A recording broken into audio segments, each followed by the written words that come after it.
Buenos días, mis queridos hermanos. Les saludo a todos en el amor del Señor. La semana pasada vimos Efesios capítulo 3, la primera sección de este capítulo, que la dividimos entonces y estudiamos desde el verso 1 hasta el 13. Y esta semana, hoy, vamos a estudiar entonces desde el 14 hasta el 21. Pero antes me gustaría hacer un repaso y me di cuenta de algo que compartí muy rápido y como no tengo experiencia en los medios sociales no sabía qué tanto podía compartir o no. Así que espero hoy ahondar en algunos aspectos que creo que son importantes de la primera lección, ¿ya? Así que también voy a dar unas tareas al fin entonces de este estudio. Van a ser 5 preguntas para que ustedes las puedan realizar, ¿ya? Así que es mi deseo, mi oración, que el Señor les bendiga ricamente y que este estudio sea de gran bendición. Oremos. Señor, te doy muchas gracias, Señor, porque tú eres bueno. Y te ruego, Señor, con todo mi corazón, que tú bendigas, Señor, a cada uno de los hermanos, Señor, que está estudiando, Señor, que está estudiando y que quiere conocerte más, que quiere, Señor, profundizar en esta relación contigo, Señor. Gracias te doy, Señor, porque tú eres bueno, por las riquezas que hay en tu palabra. Ha sido de tanta bendición, Señor, estudiar esta carta a los Efesios. Y te ruego, Señor, que hoy nuevamente tú nos hables, que podamos descubrir cosas nuevas, pero también cosas que podamos aplicar para nuestra vida, Señor. En esta sección vamos a ver esta gran oración que Pablo hace por los gentiles, por los hermanos, Señor, en Éfeso. Te ruego, Señor, que esta oración también sea de bendición para nosotros. Creo que es tu anhelo, tu deseo, bendecirnos también a través de esta porción de tu palabra. Que tu nombre sea exaltado y glorificado. En el nombre de Jesús. Amén. Bueno, vamos a comenzar entonces el repaso y entonces así va. Pablo entonces aquí en el verso 1 hace una oración a favor de los hermanos en Éfeso y luego hace un gran paréntesis que dura hasta el verso 13 y luego retoma la oración en el verso 14. Y en este gran paréntesis él habla sobre el misterio de Cristo, que fue lo que hablamos la semana pasada. Y me gustaría hacer un repaso y poner algunos énfasis en algunos aspectos que creo que son importantes repasar. En el verso 1 él dice que es un prisionero de Cristo por los gentiles. Ahí yo decía que él lo hacía esto con la mayor honra, al decir que era un prisionero de Cristo, que él no estaba culpabilizando al Imperio Romano, a los gentiles, ni él estaba amargado, estaba desanimado o incluso decía esto con un orgullo, sino que él lo decía muy humildemente y que él reconocía la soberanía de Dios en la situación en la que estaba viviendo.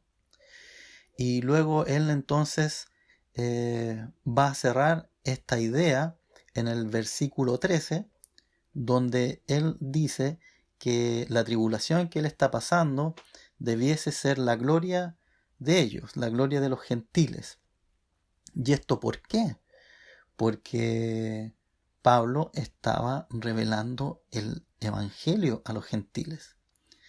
Y ellos entonces estaban conociendo que había un Dios que le estaba dando salvación, un Dios que le amaba y un Dios que le estaba reconciliando consigo mismo en la persona de Jesucristo.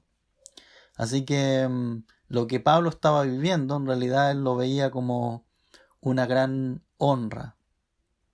Luego tenemos, ¿no es cierto?, en el verso 3, capítulo 3, 4, Y dice, para que entiendan el conocimiento paulino del misterio. Pablo ya había escrito en otras cartas sobre cómo Cristo se le revela y cuál era su llamado de predicar el Evangelio a los gentiles. Y misterio que anteriormente no fue dado a los hombres, pero ahora es revelado por sus apóstoles y profetas por el Espíritu. Veíamos entonces que en el antiguo pacto este misterio había estado escondido, que no había sido revelado en el antiguo pacto. Pero ahora, en esta era, en la era de la iglesia, se estaba revelando, se estaba dando a conocer. ¿Y por medio de quién? ¿O de quiénes? Esto no era, esta revelación no era patrimonio de Pablo, sino que esta administración de este misterio era compartida por los apóstoles y profetas, por la administración del Espíritu Santo. Y luego tenemos, ¿no es cierto?, este versículo clave que es el 6, donde Pablo dice y revela cuál es el misterio en específico, porque sabemos que es el Evangelio, pero ¿qué Pablo les quiere decir específicamente a estos hermanos? Es que los gentiles son coherederos, miembros del cuerpo y copartícipes de la promesa por el Evangelio. Entonces, dijimos, ¿no es cierto?, que ya, en otras palabras, Pablo le está diciendo, ya aquí no hay división, ustedes, gentiles, son parte también del cuerpo de Cristo, ustedes son participantes de las promesas por el Evangelio. Y aquí hay algo interesante que me gustaría mencionar. Esta copartícipe de la promesa por el Evangelio. Ustedes saben, hermanos, que los israelitas, los judíos, miraban por debajo del hombro a los gentiles. Eran menos que nada los gentiles para ellos. Y los gentiles que querían abrazar la fe judía se hacían prosélitos. Y para hacerse prosélitos debían circuncidarse, abrazar la ley de Moisés y, bueno, todos los ritos prácticamente, ¿no es cierto?, del judaísmo. Debían bañarse, bautizarse, pero pese a todo ello, ellos eran considerados ciudadanos de segunda clase, por el hecho de no ser de la genealogía o de la descendencia de Abraham, y al no poder comprobarlo, siempre les miraban en menos. Entonces, sí, ellos se hacían prosélitos, pero en realidad siempre se les menospreciaba, siempre se les miraba en menos. Y qué decir, ¿no es cierto?, de los gentiles, a secas. Así que esto es maravilloso, porque lo que aquí Pablo está diciendo, ¿sabe qué? Ustedes no son personas de segunda clase. Dios, en su soberanía, en su gran amor, el que ha prefijado todas las habitaciones del ser humano, y desde antes de la fundación del mundo, que Él había diseñado una iglesia para sí. Él había establecido que Él iba a reconciliar consigo mismo a las naciones, a los gentiles. Y Él le estaba revelando entonces este gran misterio acá. Así que era maravilloso para los gentiles. Pero también este versículo me transporta y me lleva al antiguo pacto. Si bien es cierto, yo he dicho que el Evangelio se está revelando en este momento, en la era de la Iglesia, y para que el Evangelio se hubiese consumado, tenía que venir Jesucristo, vivir en este mundo, cumplir con la palabra profética, tenía que morir, tenía que resucitar al tercer día, etc. Sin embargo, Pablo tenía una visión del Evangelio muy particular, y es que Pablo ve ya en Génesis con Abraham. ¿Se acuerdan cuando Dios llama a Abraham y le dice, vete de tu tierra, de tu parentela, a la tierra que yo te mostraré, y haré de ti una gran nación? Bueno, ahí se refería, ¿no es cierto?, al pueblo de Israel. Y después hay varias promesas que les da a él, pero luego hay una promesa donde Dios le dice, y en ti serán bendecidas o benditas todas las familias de la tierra. Y la verdad que Pablo, en Gálatas 3:8, él dice lo siguiente. Él dice, y la Escritura, previendo que Dios había de justificar por la fe a los gentiles, dio de antemano la buena nueva a Abraham, diciendo, en ti serán benditas todas las naciones. En ti. ¡Wow! El entendimiento, la comprensión que Pablo tenía de la promesa de Dios hecha a Abraham, era que en alguna manera Dios como que le había dado una muestra, una pista de lo que vendría, que le dio de antemano la buena nueva a Abraham, le dio de antemano la buena noticia, el Evangelio a Abraham, por decirlo así. El Evangelio, como dije, todavía no era consumado porque tenía que venir el Mesías, el Cristo, pero a Abraham ya se le está dando esta pista. Y bueno, Abraham tuvo una relación de fe, él fue justificado por fe, y él caminó con Dios en fe. En el nuevo pacto se dice por gracia. Y nosotros somos parte de la familia de Abraham, hermanos. Somos bendecidos a través de la promesa de Dios hecha a Abraham. Y esto es maravilloso, esto es genial. Aquí vemos una vez más que Dios no ha improvisado, que no sé si alguno de ustedes ha escuchado que algunos dicen que el pueblo de Dios rechazó al Mesías y rechazó el Evangelio, entonces se le es predicado a los gentiles. Es como que ya un plan B, o como que Dios está improvisando, pero no es así.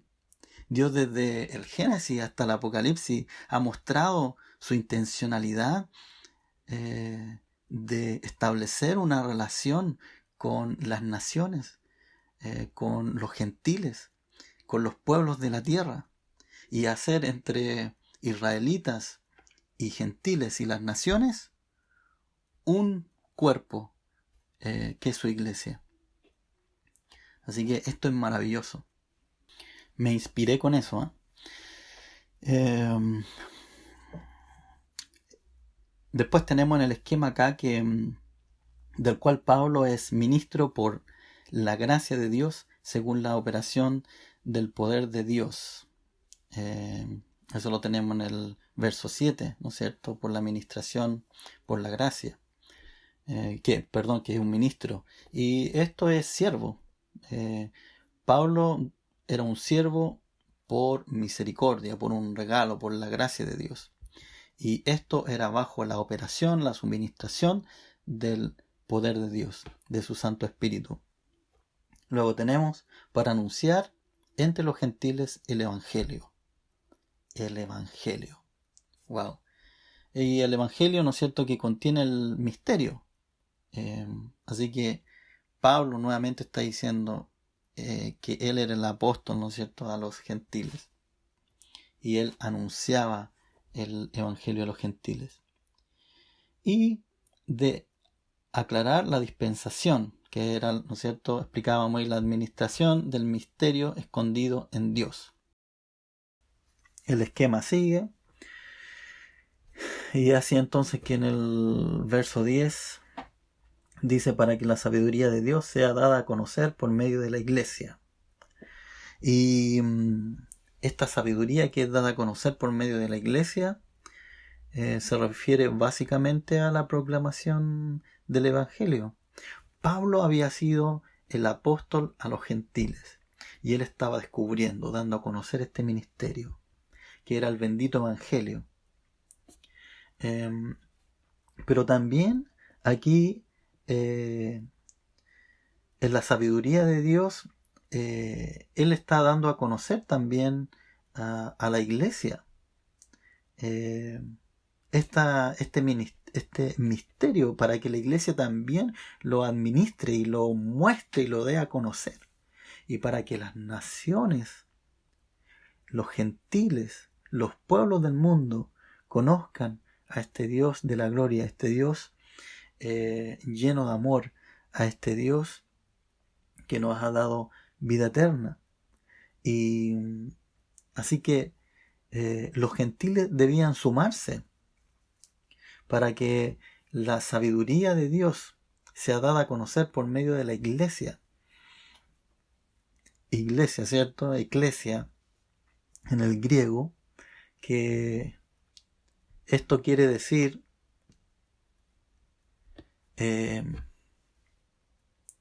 asamblea de convocados o llamados afuera. Estos que han sido llamados, santificados, separados, somos nosotros, somos la iglesia.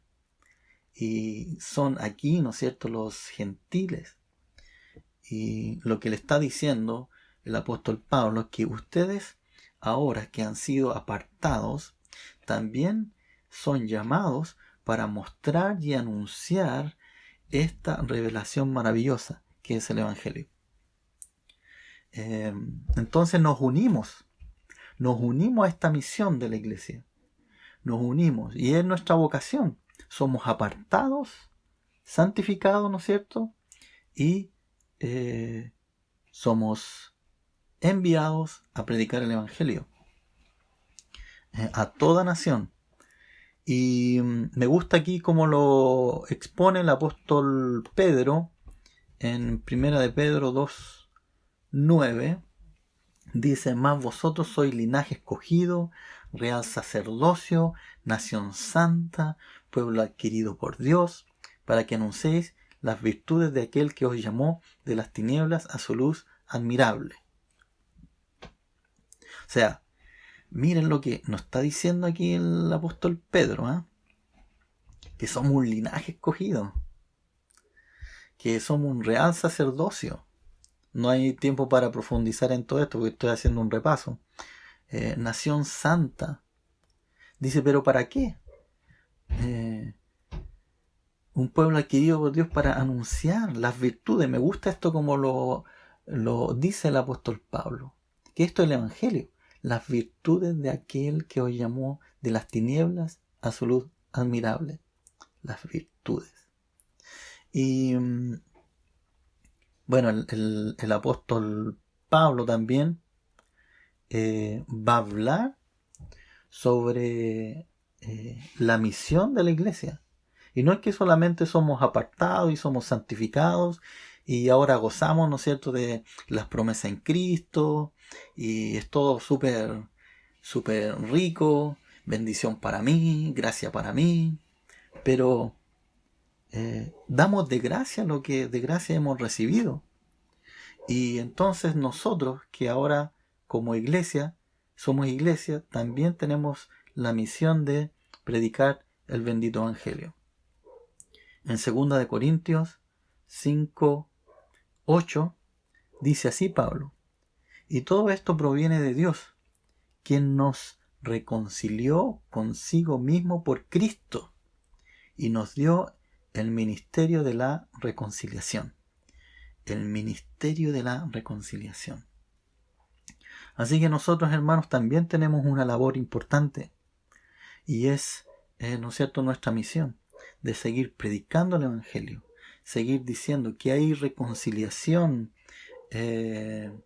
para con Dios en la persona de Jesucristo, su Hijo.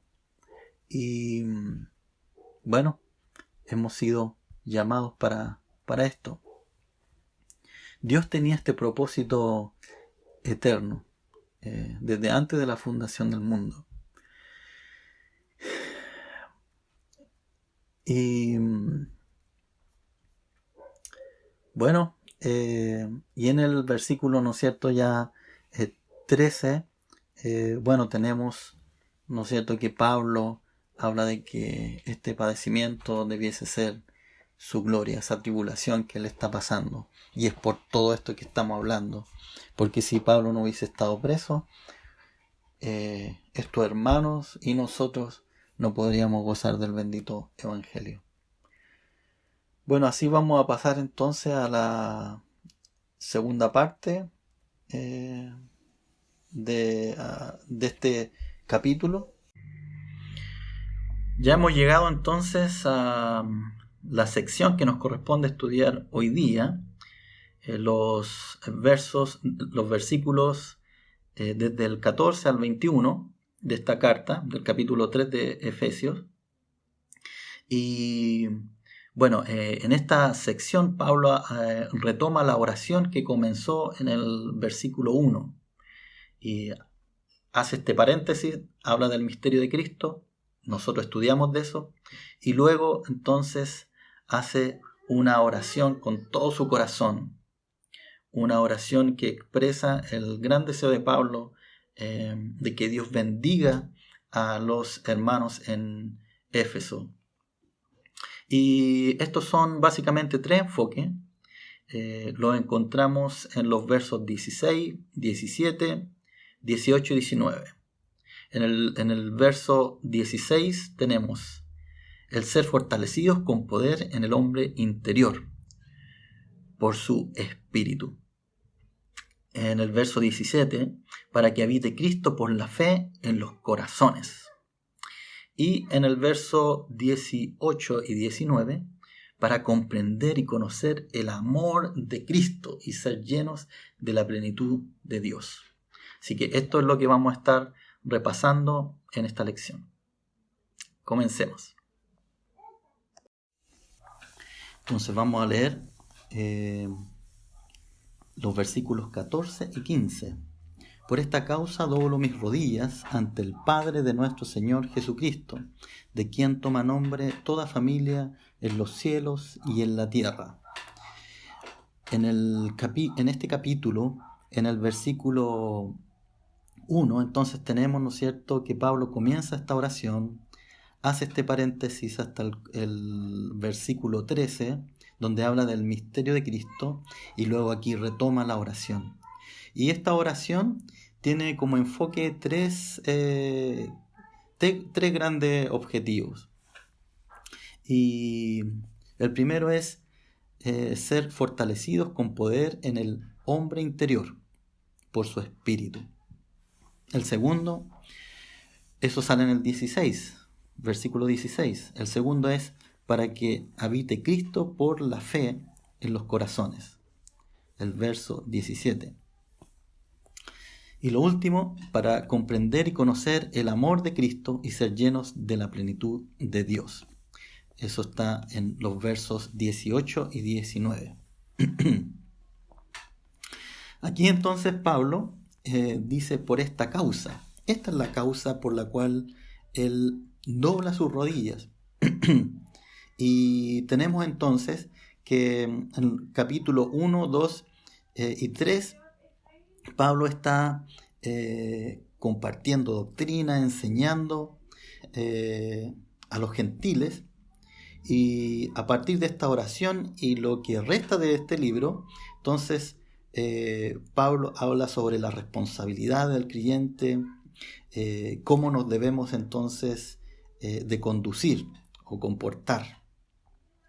Y entre medio entonces, ¿no es cierto?, él hace esta oración maravillosa con este enfoque. Ahora, dice que él dobla sus rodillas. Generalmente cuando nosotros doblamos nuestras rodillas en oración, es porque queremos expresar, ¿no es cierto?, concentrados y con todo nuestro corazón, una oración a Cristo. Tal vez poner una necesidad, una oración de intercesión por otro, etc. Aquí Pablo se pone de rodillas, y esta no era una práctica común para los judíos. De hecho, ellos al orar se ponían de pie, extendían sus manos, ¿no es cierto?, hacia el cielo, con sus palmas hacia el cielo, y oraban. Sin embargo, aquí Pablo se pone de rodillas y ora. Nosotros podemos orar en distintos lados. ¿Cuántos de nosotros no hemos orado yendo al trabajo, a la universidad, a hacer un quehacer? Y oramos por distintas cosas, pero es verdad que cuando queremos orar con intencionalidad, cuando queremos poner nuestro corazón delante del Señor, nos vamos a las rodillas. Y Pablo aquí, al ponerse de rodillas, está expresando sus deseos más profundos de lo que él quería para con los efesios. Y la verdad que esto era algo que Dios había puesto en el corazón de Pablo. Este gran deseo era un deseo puesto por Dios. Dios le estaba inspirando a Pablo y él estaba orando en el Espíritu por estos hermanos. En la Biblia tenemos algunos relatos de personajes bíblicos que se pusieron de rodillas, y vemos que cuando lo hicieron siempre fue abriendo su corazón, derramando su ser. Y bueno, tal vez puedo mencionar algunos. Por ejemplo, Salomón, cuando dedicó el templo, él se puso de rodillas para dedicar el templo. En 2 de Crónicas 6:13 vemos esto. También Pablo se arrodilla, ¿cierto?, acá. Vemos también Daniel, en Daniel 6:10, cuando Daniel se enteró de la publicación del decreto, se fue a casa y subió a su dormitorio, cuyas ventanas se abrían en dirección a Jerusalén. Allí se arrodilló, dice la Escritura, y se puso a orar y a alabar a Dios, pues tenía por costumbre orar 3 veces al día. Este Daniel también lo tenía por costumbre, pero ahí estaba en una situación complicada, exiliado en Babilonia, y él va a orar de rodillas delante de su Señor. Lucas 22:41 tenemos cuando Jesús va al Getsemaní, ¿no es cierto?, al monte Getsemaní, y él derrama su ser. Y dice la Escritura, y él se apartó de ellos a distancia como de un tiro de piedra, y puesto de rodillas oró. Su sudor eran como grandes gotas de sangre, ¿cierto? Y él oraba con todo su corazón al Padre. Y que si era posible que pasara de él esa copa, ese trago amargo. Nosotros sabemos que finalmente no es así. Él va a la cruz haciendo la voluntad de su Padre. Pero el estar de rodillas es una expresión de humildad y de sumisión, de dependencia completa en Dios. Tenemos otro pasaje también donde vemos a Esteban cuando fue apedreado, ¿se acuerdan? En Hechos 7:60, puesto de rodillas, clamó a gran voz: Señor, no les tomes en cuenta este pecado. Y habiendo dicho esto, murió. Él vio los cielos abiertos y al Hijo del Hombre sentado a la diestra del Padre. Y él en esta escena entonces, y siendo apiedrado, él se pone de rodillas y clama, miren, clama, él ora, que no les tomes en cuenta este pecado. Así que Pablo aquí, al ponerse de rodillas, está orando con toda la intención que él podía tener. Una oración a favor de los hermanos de Éfeso, expresando, ¿no es cierto?, sus deseos más profundos de que Dios que Dios bendiga a los hermanos, a nosotros. Ahora bien, él no está orando y pidiendo por cosas vanas, sino que él está pidiendo por cosas maravillosas. Mires, hermano, que seamos fortalecidos con poder en el hombre interior por su espíritu, para que habite Cristo por la fe en nuestros corazones, para conocer el amor de Cristo. ¡Wow! Esas son cosas maravillosas por las cuales Pablo está clamando. Y también esto a mí me ha hablado, estudiando este pasaje, que no todo se trata sobre mí, hermano. Muchas veces somos tan mezquinos nosotros en nuestra oración.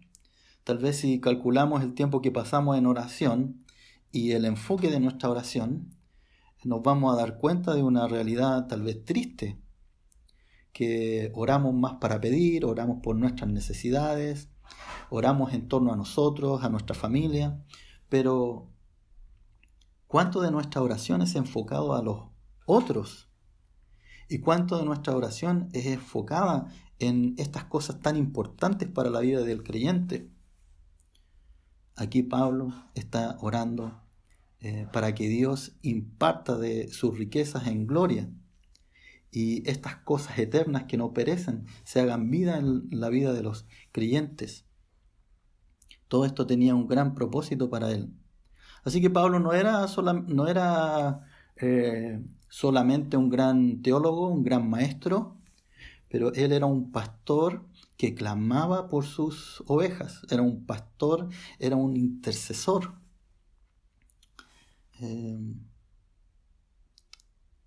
Yo estoy aprendiendo mucho de esto y he pedido al Señor que sí, tener también esta actitud.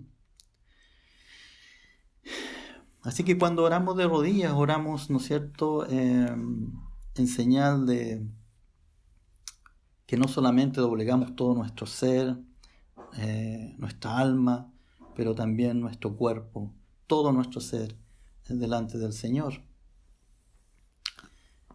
Dice acá, de quien toma nombre toda familia en los cielos y en la tierra. Pablo está orando al Padre de nuestro Señor Jesucristo. Me gusta que él recalca al Padre de nuestro Señor Jesucristo. Y bueno, él reconociendo que el Evangelio y esta gran revelación y el acceso que anteriormente nos había dicho que nosotros teníamos, ¿no es cierto?, a este bendito Evangelio, al Padre, es por Jesucristo. Jesucristo como la piedra angular. Y a este Padre que está orando es el Padre de nuestro Señor Jesucristo. Y dice aquí, de quien toma nombre toda familia en los cielos y en la tierra.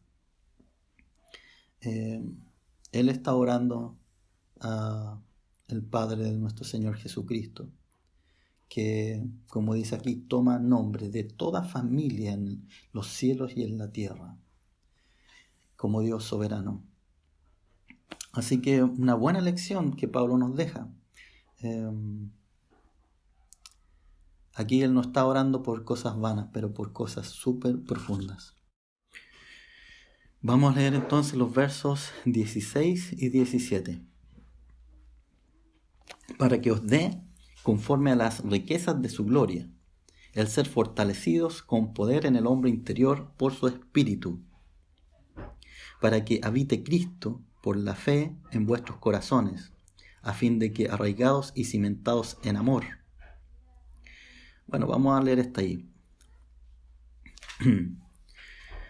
Aquí Pablo dice para que os dé. Pablo estaba haciendo esta oración con todo su corazón desde la cárcel, y él está derramando su corazón al Señor por estos hermanos, y dice, para que os dé. Su deseo más grande entonces era que el Señor diese a los efesios. ¿Y qué dice aquí? Conforme a las riquezas de su gloria. A las riquezas de su gloria. ¿Qué quiere decir con esto? Y le está diciendo, en otras palabras, tú, Dios, que eres rey, que eres soberano, que tú que has creado todas las cosas, que todas las cosas dependen de ti. Le está diciendo, en otras palabras, comparte esas riquezas tuyas, esas riquezas que hay en gloria. Es como tal vez, ¿no es cierto?, un hombre millonario, un hombre rico, que tal vez si él hace una donación de 100,000 pesos, tal vez no significaría mucho, pero si él hace una donación de 100 millones de pesos, o tal vez más, ¿cómo te sentirías tú si viene de repente a ti un hombre rico y te hace una donación así? ¡Wow! ¿No es cierto?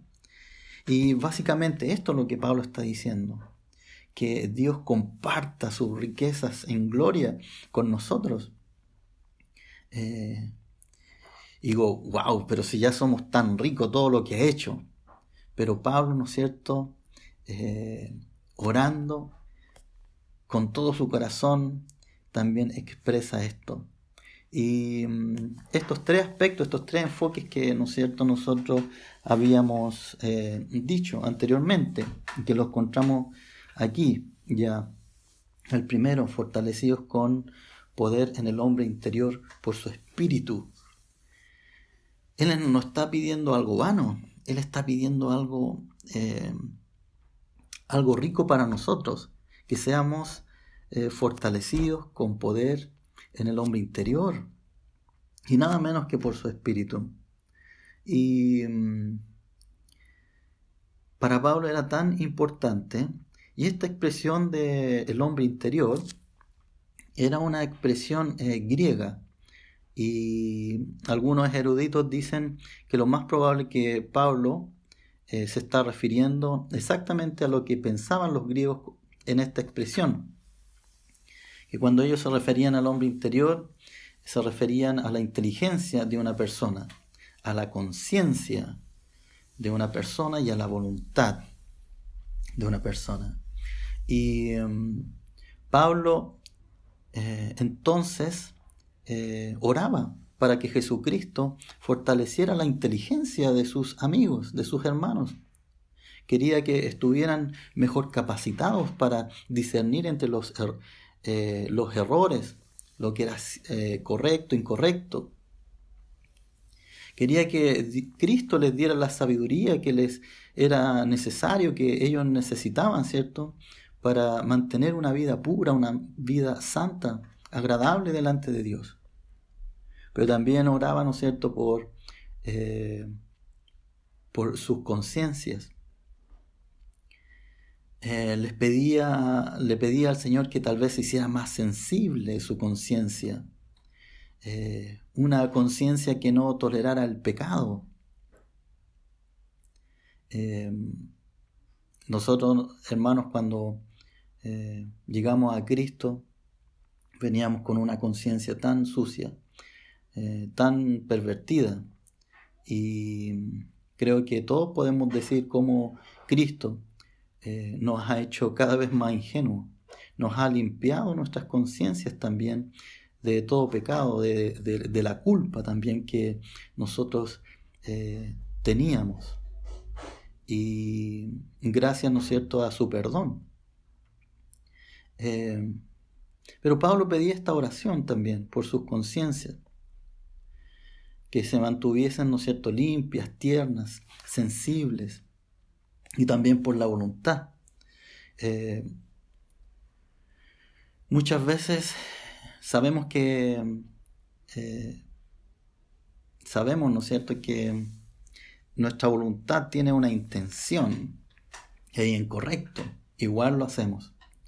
Y Pablo quería entonces que el Espíritu Santo guiara nuestra conciencia, eh, nuestra inteligencia, pero nuestra voluntad también. O sea, que nuestra voluntad sea cautiva por la voluntad de Dios, por los deseos de Dios, por lo que, con lo que Él quiere para mí.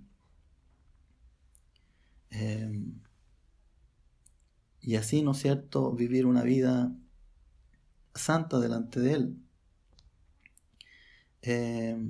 Así que Pablo quería entonces que nuestro ser fuese fortalecido con poder en el hombre interior por su espíritu.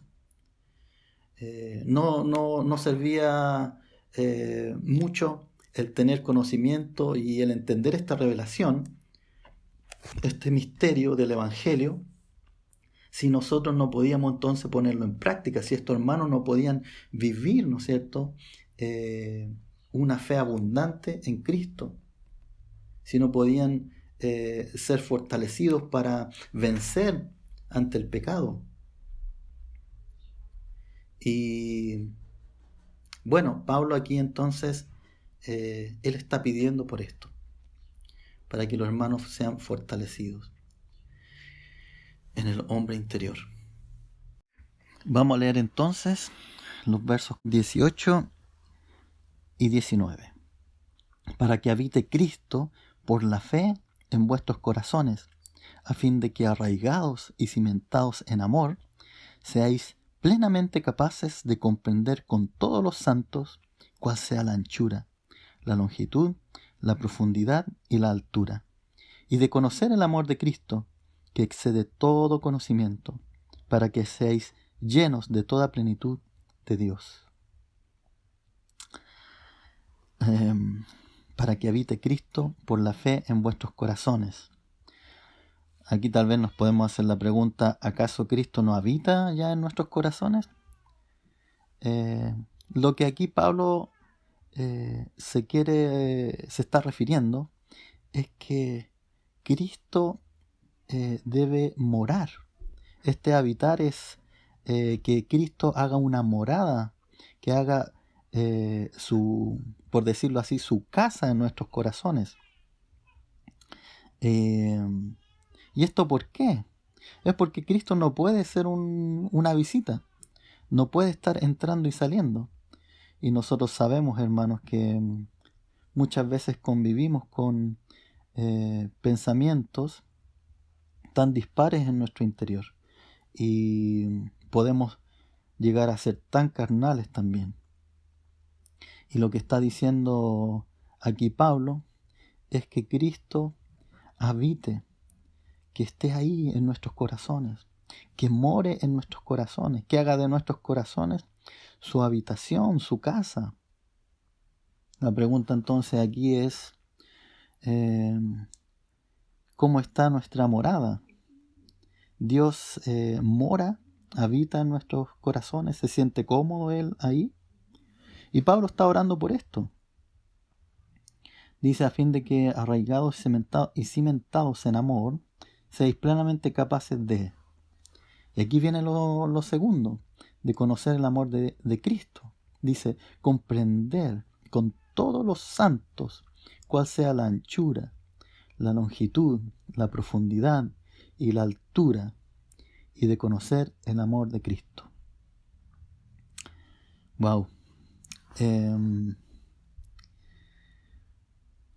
Pablo tenía una profundidad y Pablo entendía muy bien del amor de Dios, de este gran misterio. Y él ora, ¿no es cierto? Acá dice, por ejemplo, la anchura. El amor de Cristo incluye a todas las personas de cualquier clase, edad y mundo. La anchura lo abarca tanto. Ya no hay distinción, ¿no es cierto? Nosotros veíamos entre israelitas y los gentiles, las naciones, Dios ha hecho un único pueblo para sí en Cristo Jesús. Y su amor incluye las edades e incluye el mundo entero. Dice su longitud, el amor de Cristo estuvo dispuesto a llegar hasta la cruz. Tal vez la forma más horrenda, más horrible que Dios tomó para mostrar su amor en Cristo para con la humanidad, ¿cierto? Que Él mismo se encarna en la persona de Cristo y viene a este mundo y muere en esta cruz, que muestra de amor tan grande que nos ha dado Dios al darnos a su Hijo. Y en su profundidad descendió hasta la experiencia de la muerte. En su altura nos sigue amando en el cielo, donde Él está intercediendo constantemente por nosotros. Nosotros sabemos eso. Es su ministerio. Él está intercediendo por nosotros como sumo sacerdote. Ninguna persona queda excluida del amor de Cristo. Ningún lugar está fuera de su alcance. Y Él está orando para que los hermanos de Éfeso, los gentiles, entiendan esta profundidad en su amor y que sean arraigados en este amor, que sean fundados en este amor. Y de conocer el amor de Cristo, dice, ¿no es cierto?, el 19, que excede todo conocimiento, para que seáis llenos de toda plenitud de Dios. Wow. Y este amor excede todo conocimiento. Es un amor, ¿no es cierto?, que no tiene límites, no tiene medidas. Y es lo que Pablo quiere que nosotros experimentemos, que nosotros conozcamos, que estemos cimentados, arraigados en este amor, en el amor de Dios. Nosotros hemos visto, y a través de la historia bíblica y a través de la historia también, y el desarrollo de la iglesia aquí en la tierra, cómo hombres y mujeres han amado de tal manera a Cristo que han llegado también a dar sus vidas por Él, por también la causa del bendito Evangelio. Así que podemos llegar también a amar a Cristo, podemos llegar a amarlo tanto. Y Pablo está orando por eso, que también nosotros seamos, ¿no es cierto?, arraigados en ese amor. Aquí entonces llegamos a los versos 20 y 21. Dice: a aquel que es poderoso para hacer todas las cosas mucho más abundantemente de lo que pedimos o entendemos, según el poder que actúa en nosotros. A Él sea gloria en la Iglesia, en Cristo Jesús, por todas las edades, por los siglos de los siglos. Amén. Aquí Pablo dice: y aquel que es poderoso para hacer todas las cosas mucho más abundantemente de lo que pedimos o entendemos. Pablo está cerrando entonces esta oración y le está diciendo: Dios, tú que eres tan rico, tú que eres tan poderoso, tú incluso puedes hacer mucho más de lo que yo te estoy pidiendo, de lo que yo puedo entender, imaginar, pensar, porque tú eres un Dios tan rico. Entonces Pablo está pidiendo, en otras palabras, ser sorprendido por Dios, ser sorprendido. Que esta bendición realmente se cumpla y que sobreabunde, que sea abundante, según el poder que actúa en nosotros.